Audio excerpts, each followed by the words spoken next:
Welcome everyone out there for our next carved out conversation. A few months ago, we were here. We were talking about the Consumer Electronics Show, how to navigate Vegas, how to prep for it, building your strategy. We actually have that video live on our website now. If you want to check it out, visit carvecoms.com. Today, we're here on a totally different topic, 5 truths of modern media relations. And we're really going to break down some things that have changed over the last decade or so, and some things about media relations that really haven't changed much. We are Carve Communications. We partner with B2C and B2B brands, and we get them. We're a PR firm, so we get brands covered. We get people, ideas, initiatives, successes covered. We do it through media, but we also have specialties. We have specialties in thought leadership, in content, in advocacy relations. And we found that our secret sauce is really in how all those pieces work together to lift up the whole. I am Mariela Azcuy. I head up the thought leadership and executive comms side of the business. And I'm here today with Mr. Matt Burkey. He is one of our media relations gurus, and I can guarantee that he is shivering right now by the fact that I said that, but that's Matt. And I'm going to pass the mic to him so that he can introduce himself. Yes, thank you, Mariela. Certainly one of the media gurus. I love learning from everybody that we have at Carve, and certainly continue to do so as we move forward. I am the Vice President of Media Relations, and I'm excited to share some of the tips and tools that we truly try to strive for and utilize every day during our media relations at Carve. So before we dig in, I do want to let everyone know that we launched a new newsletter. If you're here, that probably means that you are interested in media relations, you're interested in figuring out how to do it successfully. And that's what today is about. That's also what our new newsletter is about. It's called How'd You Get That Hit? And guess what? It breaks down a successful hit, a pitch that led to successful coverage, right? And it's multimedia, so it's the newsletter, there's a video with our successful carver, there is a breakdown of the pitch and why it was successful, and there's a Q&A with our successful carver.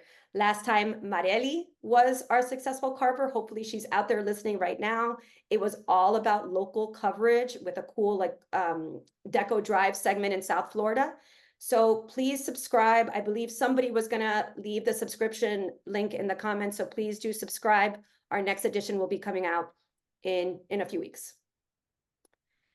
What we're going to do today, a few level setting slides. Matt will set up the 5 concepts, the 5 truths of modern media relations, and then we will have a conversation. We will take Q&A at that time. Please drop your questions in the meantime, and we will answer it then. And I'm going to go ahead and just read the 5 truths, because these are the main takeaways and these are the things we want you to walk away with. So I'm just going to do what you're not supposed to do and read right now, right? So the number 1, research and precise targeting above all. Number 2, subject lines are the pre-email email. And Matt definitely made that one a tongue twister. Number 3, a relationship doesn't negate the need for a good pitch. That's going to be a good one. Number 4, be social on socials. And number 5, capitalize on in-person meetings and events. And that's it. And with that, I'll pass it to Matt to get us going.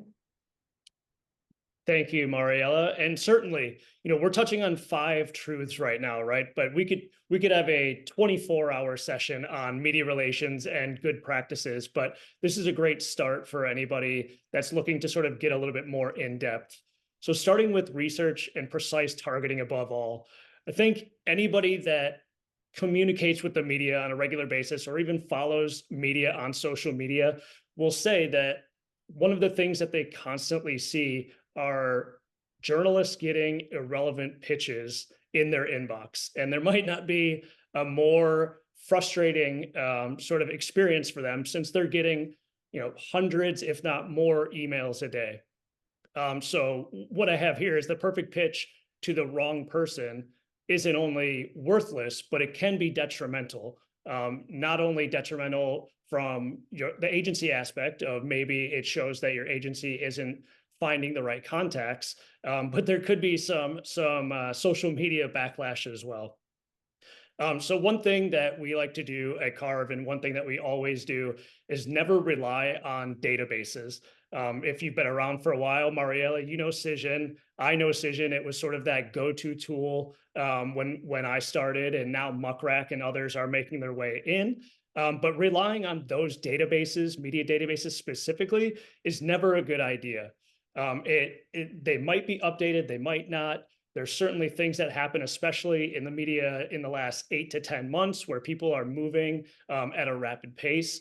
So always doing your own research, your manual research, going to publications, searching on Google, and finding those reporters, those stories that indicate that, yes, this reporter might cover tech and another reporter might cover tech, but just because it's such a broad term that if you're in a consumer tech space, you don't want to send an enterprise tech person your pitch, and that is what's going to get you into trouble. Once you find media nowadays, social media is such a great tool and opportunity to continue to follow up with media, not follow up as in, did you get my pitch, but making sure that you're following the conversations that they're making public, whether that's sharing stories, sharing, asks and source asks, sharing personal information about themselves. It's a great opportunity to get a little bit more in depth than maybe was possible in the past. And then overall, research doesn't stop. And as I mentioned a little bit earlier, with the rapid pace that media moves these days, you have to stay consistently consistent on your research, right? You have to make Love sure that, Matt. that We love that. building your media list that you may have done 6 months ago, you can't rely on that. You have to double check your work to make sure all of those contacts are still relevant for your particular pitch.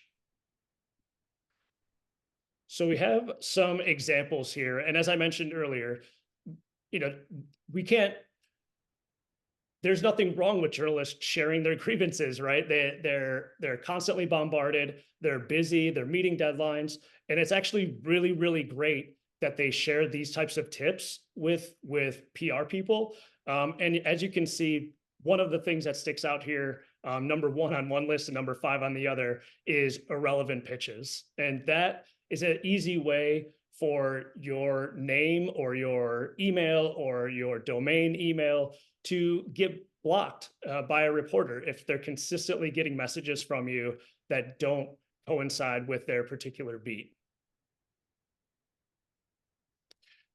This one here is an interesting one because it shows that still people now are focusing on databases to find their contacts.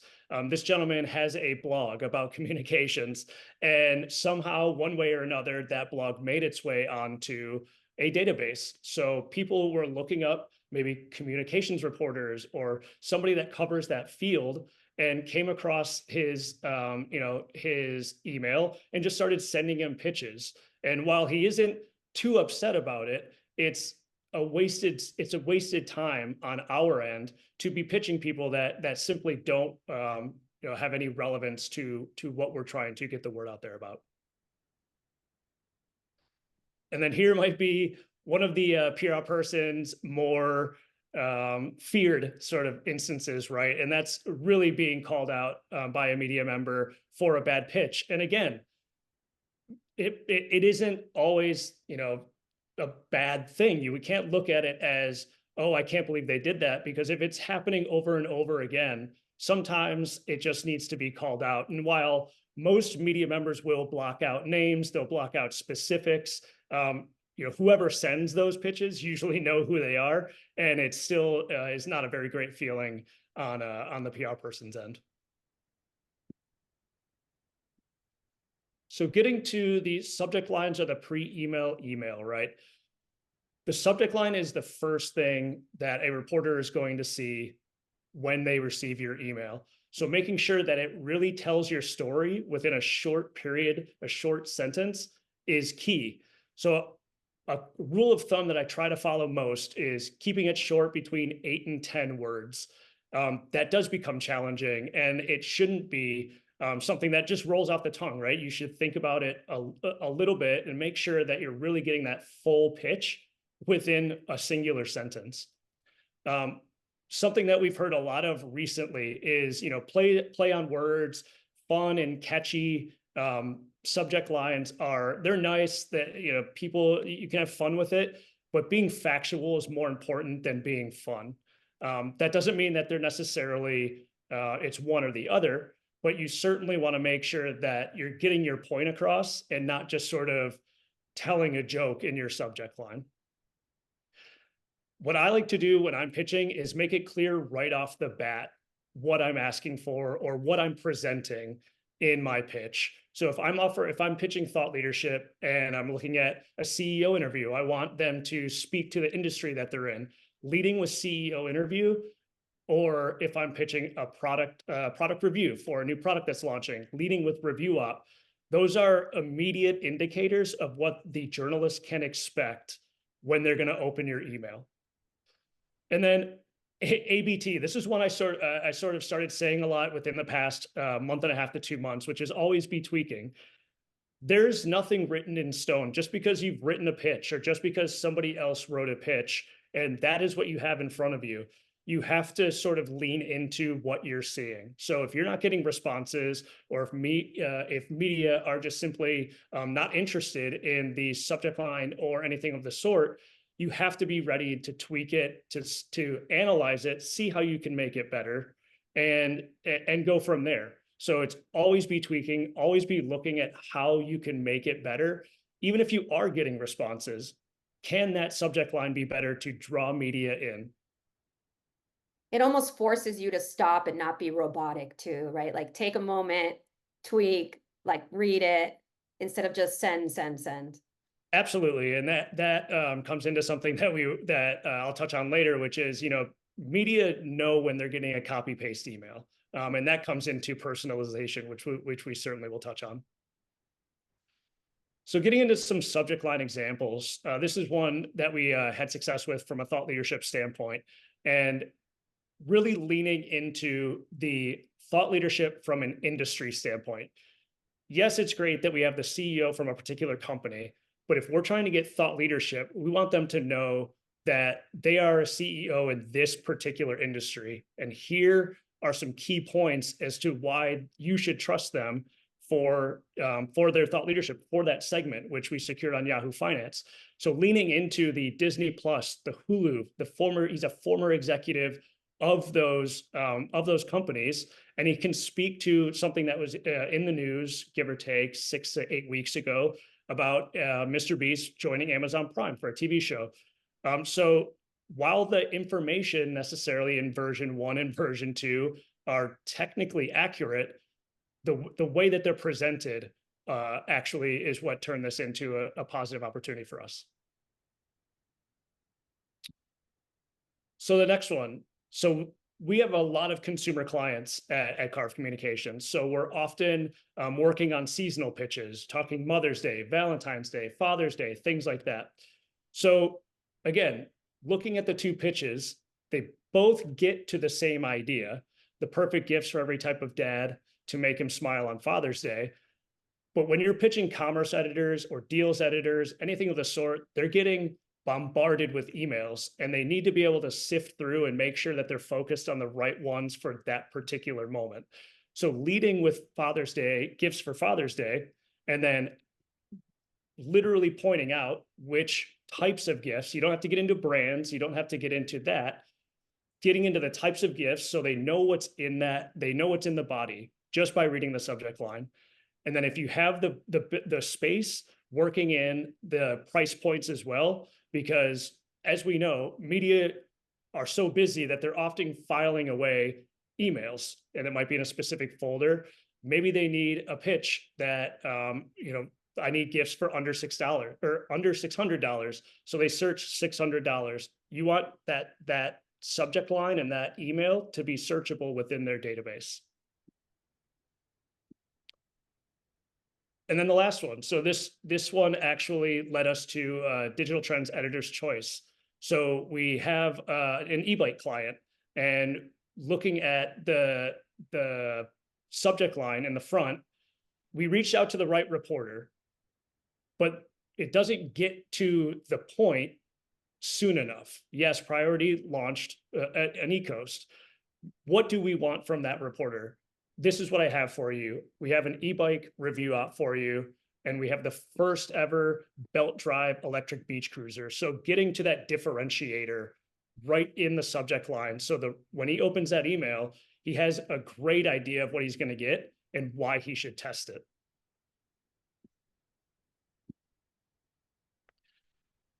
This is a big one, right? A relationship doesn't negate the need for a good pitch. Sometimes us as PR people, we can build relationships, which is great. But what we don't want to get in the habit of is thinking, I have a relationship with someone, therefore I know they will cover my particular announcement, my particular product, whatever it is. You need to have a story to tell. And the reason I didn't put you need to have a perfect pitch to tell is because if you've built a relationship with somebody, the way you communicate with them might not be the same as if you communicate with somebody that you've never emailed before, you've never spoken to before. So you're not necessarily looking at the perfectly crafted pitch, but there has to be an underlying story as to why your contact, the relationship that you've built, should consider what you're offering.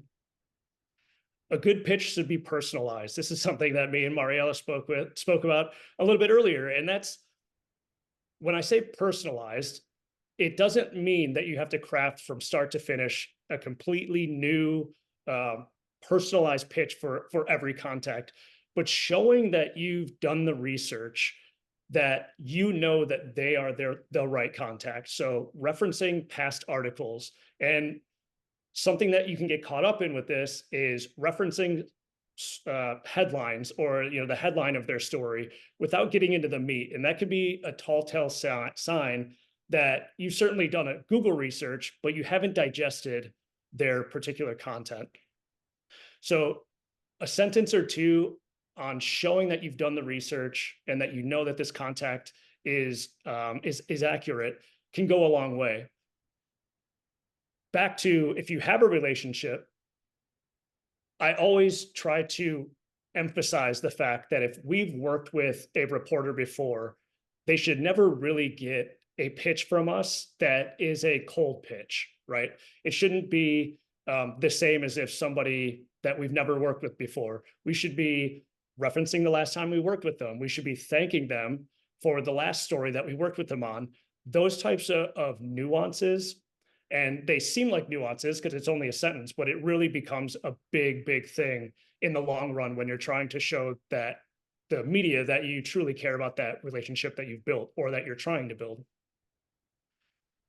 Are you pitching a product or thought leadership? And this can get a little bit messy when you're trying to pitch something that is potentially more on the enterprise side, or something that's a little bit more complicated. You can get a little too involved in the product when you really should be focusing on the spokesperson or the thought leader in that particular pitch.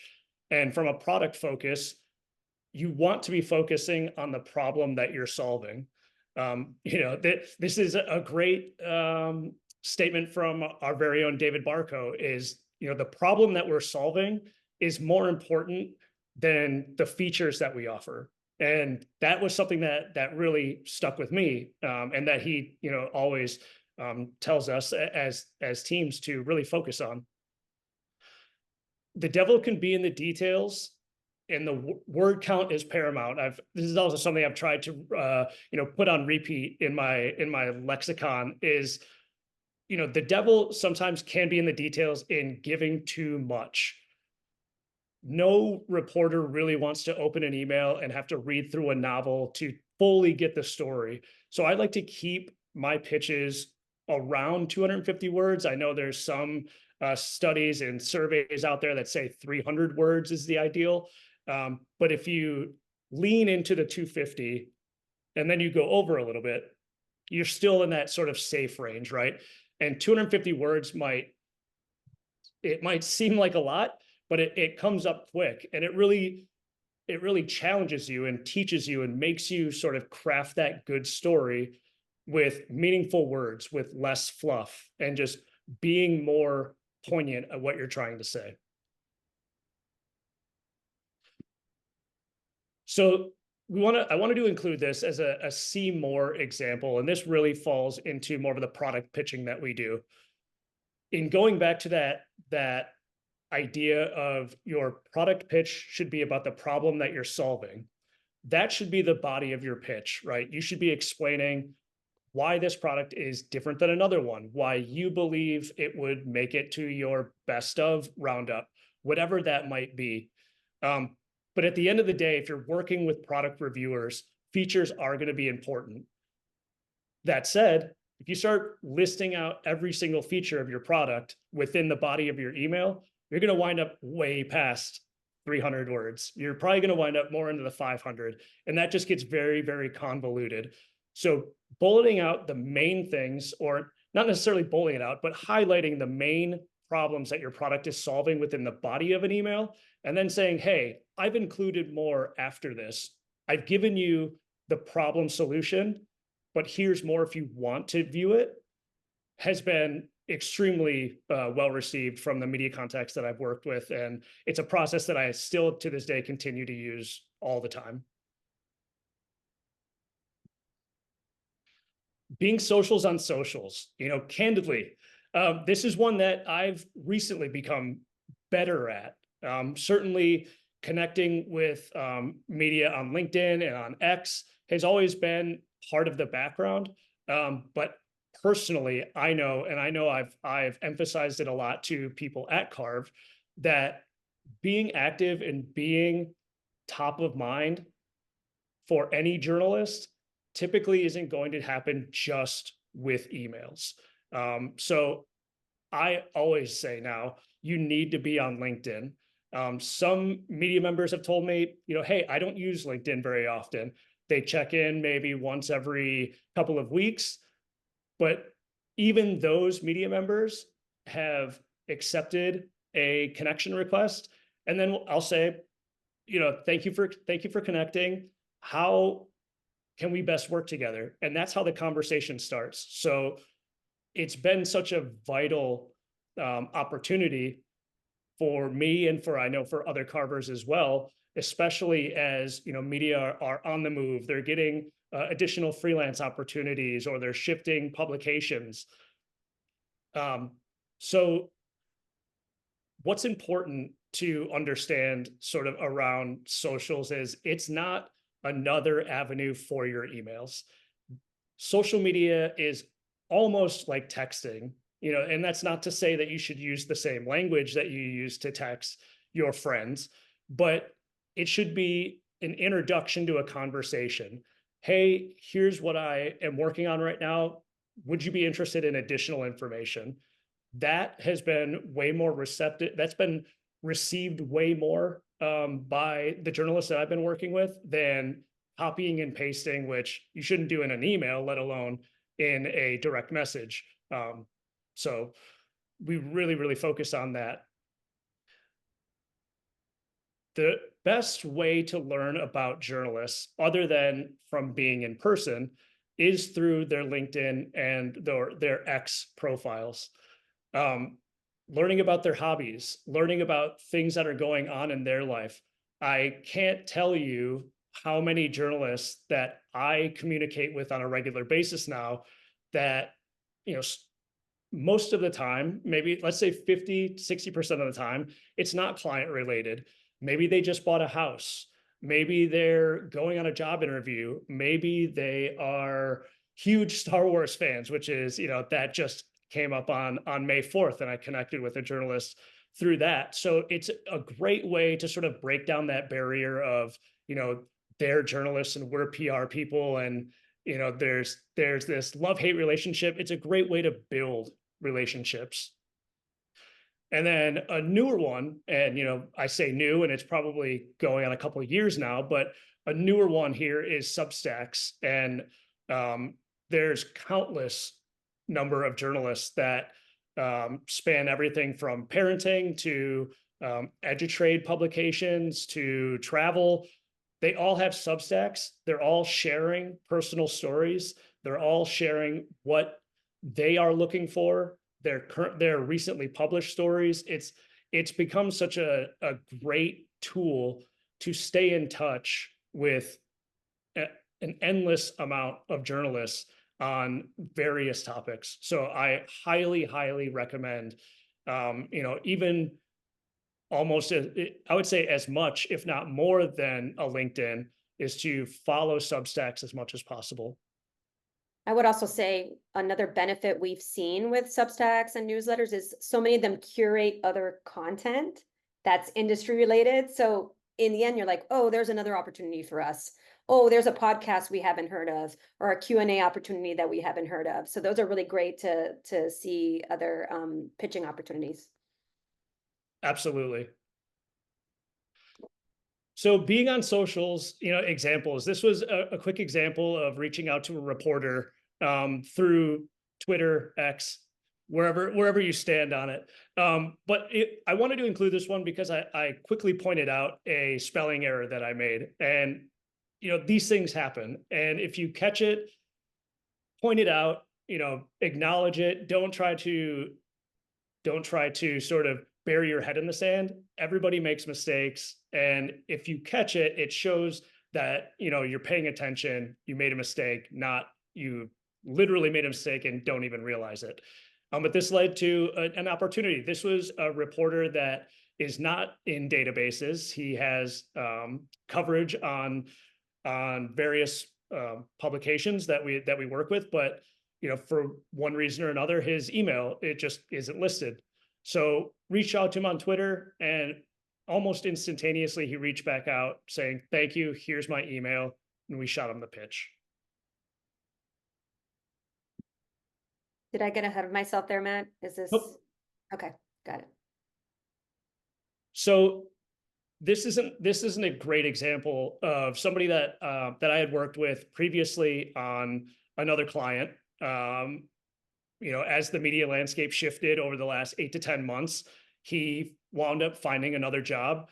And so it was a simple congratulations that, I wanted to let him know, hey, I know we haven't worked in a while, but it's awesome that you have this new opportunity. And, let's stay in touch if there's anything that we can work together on.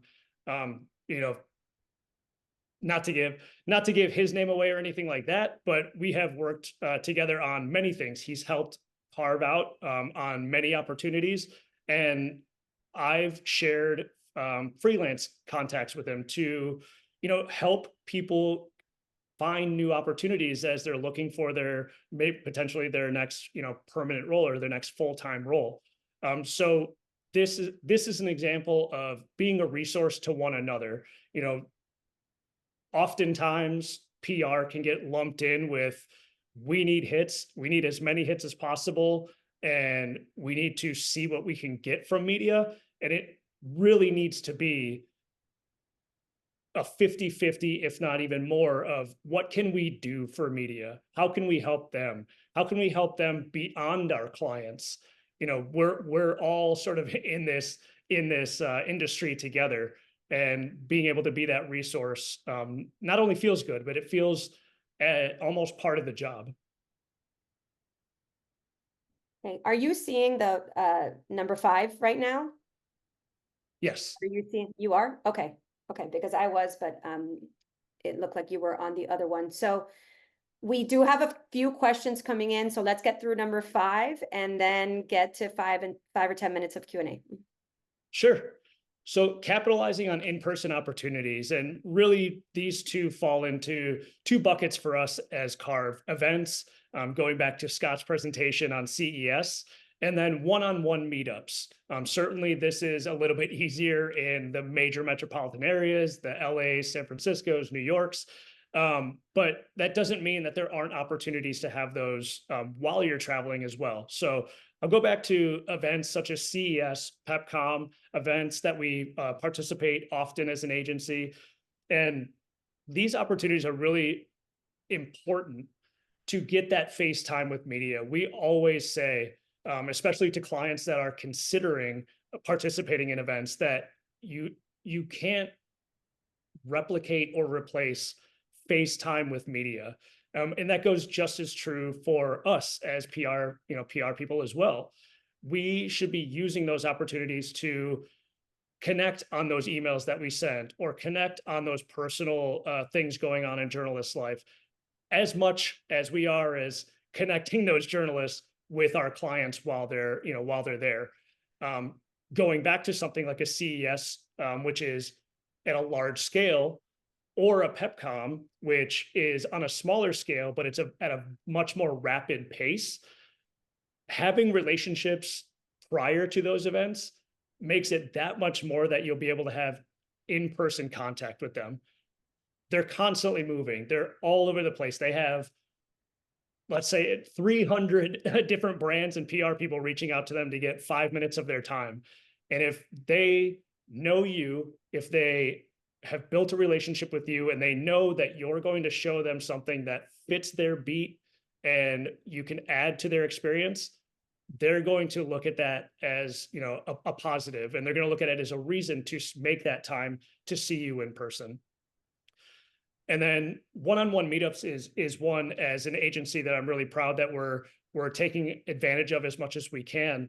And that's just getting to know media on a more personal level. I was in New York for PepCom in May, and it was the morning before I had left to go back home. And I was able to sit down and have a conversation with a Forbes vetted editor. And it was so refreshing to focus on business for 20% of the time, and then just learn about each other for the other 80. It really sort of opens the doors. It knocks down those barriers of, like, we can only communicate about tech because that is what you cover and that's what my client is. And it eliminates having to go there as the only topic of conversation.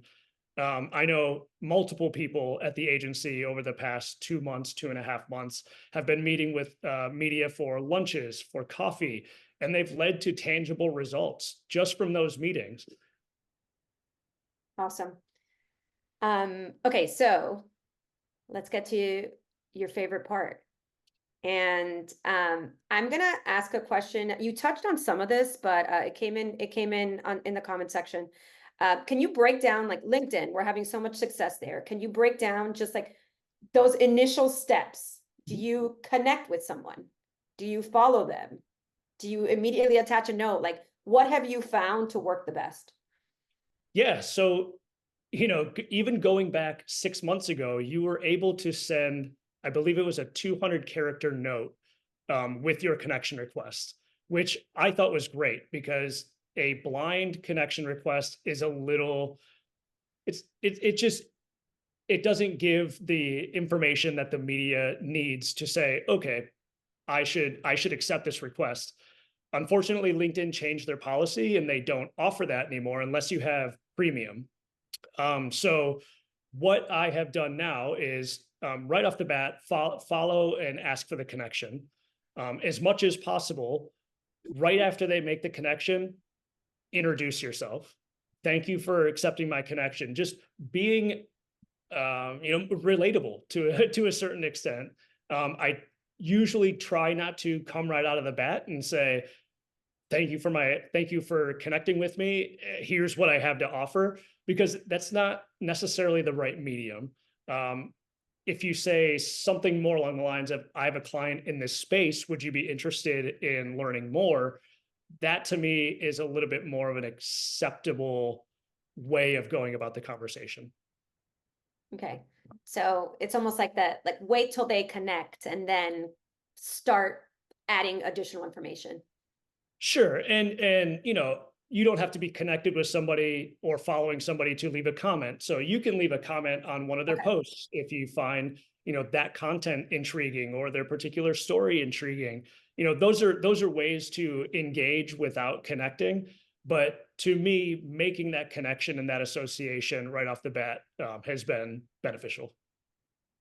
Can you talk through a bit? We were having a side conversation about this, about how to think through, like you have a new launch coming, a new campaign coming, a new idea you're pitching. How do you think through whether quantity, quality, or both is a goal? Like what's the thought process there? Yeah, I think that really comes down to the goals that the agency and the client set for any particular announcement, right? Um, I would love to say that at Carve Communications, certainly both are, 1A and 1B, right? We want the quality and we want the quantity. But we just worked with a client not too long ago where we worked on an exclusive. So getting an exclusive set and in place is a great way to secure that one quality piece of coverage that you might want. Now, you have to sort of have that conversation and communication with your client to say, this is what we're setting out to do. This is the goal. And, essentially agree on that path. But it worked successfully. We had a placement in Inc., for that client, and everybody was happy all the way around. We've certainly, from a product standpoint, it usually works more in the quantity space, but that's not necessarily quantity, negating the publications that you're going after. You just might have more quality that equals quantity, if that makes sense. So we're always looking at, top tier media coverage. It's always, fantastic.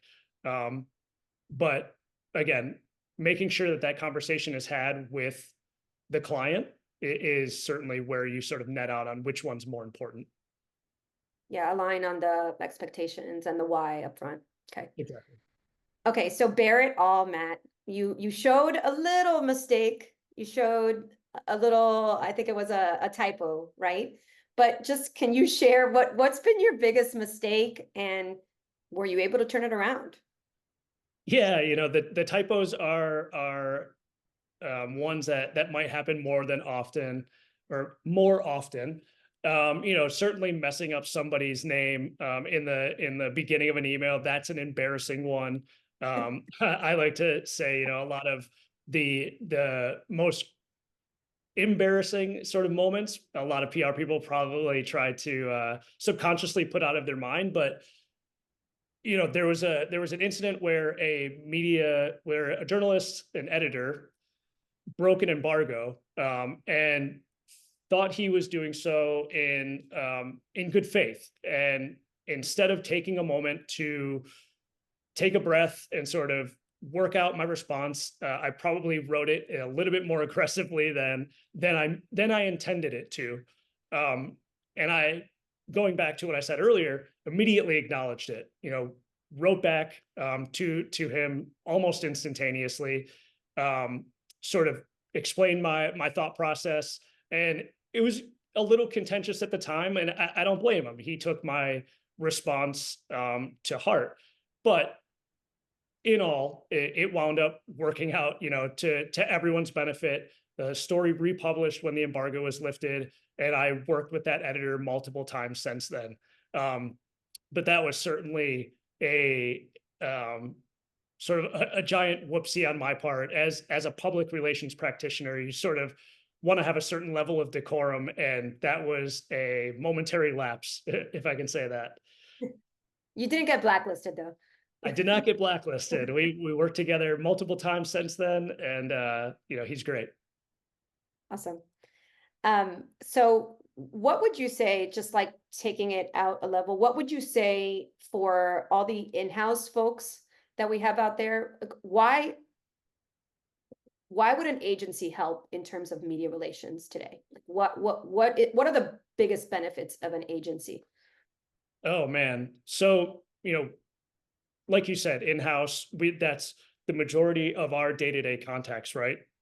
And usually in-house comms people, they're internal comms, they're marketing comms, they're PR, they're covering so many roles, and there's only 24 hours in a day.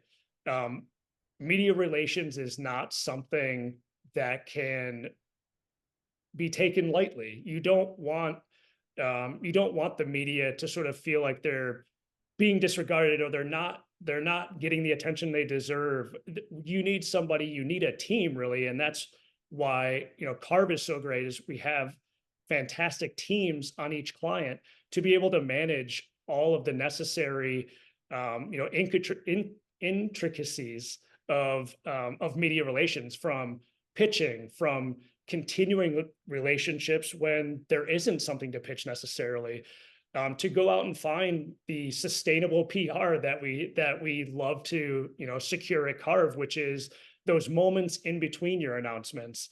I think you'll find a lot of internal comms people that are also managing public relations. It's very announcement driven, right? And that's totally fine, because where do you find the time to sort of do the sustainable PR aspect? So having that full team on your side to take that off of your plate is certainly the biggest advantage of having a PR agency on your side. Yeah, it's almost like it can't be a side job for somebody internally, because you'd never get the momentum you need to build awareness or to meet your goals. Absolutely. And I'm sure there's somebody out there that's pulling it off and doing it miraculously, but it has to be exhausting. Okay, last question. What would you say is the biggest thing you've seen, the number one thing, if you had to tell people, you've seen work when it comes to media relations? I think the number one thing, and this can be applied to both pitches and sort of the social aspect, right? To me, that's personalization. Um, whether you're personalizing the subject line, whether you're personalizing the body of the email, whether you're being personable on social and saying, "Hey, I just saw that you, had a roof leak, and how's that going? Actually, my HVAC system just went out not that long ago, and me and another journalist sort of commiserated on the new problems that we have as first-time home buyers." Those types of interactions and address addressing people as human beings. They're not just churning out coverage, and that's all that they focus on. There's other things going on. That has been the most sort of poignant thing that I've leaned into a lot more now, probably than ever before. And that's not to say that I'm doing it, for coverage, right? I enjoy learning about people's stories. It's sort of what we do as a profession, is tell stories. So getting to know the journalists behind the piece is just another one of those fascinating ways that we get to, excel in this business.